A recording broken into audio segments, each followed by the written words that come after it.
А Ной намери благодат пред очите на Господа, Бога. Ной беше човек праведен и непорочен в своя род.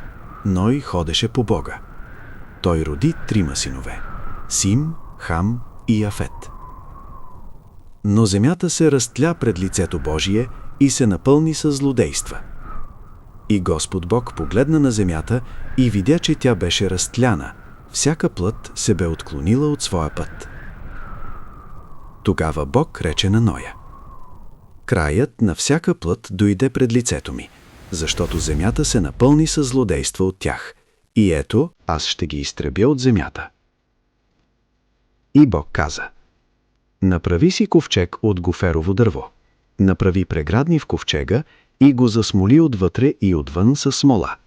И го направи тъй: дължината на ковчега 300 лакти, ширината 50 лакти, височината 30 лакти. И направи на ковчега прозорец, и на един лакът го завърши отгоре, а вратата на ковчега тури от страна. Направи в него долен, среден и горен кат. И ето, аз ще направя на земята потоп от вода, за да изтребя под небесата всяка плът, в която има жива душа. Всичко, що е на земята, ще се лиши от живот. Но с тебе аз ще сключа моя завет. И в ковчега ще влезеш ти и с тебе твоите синове, жена ти и жените на твоите синове.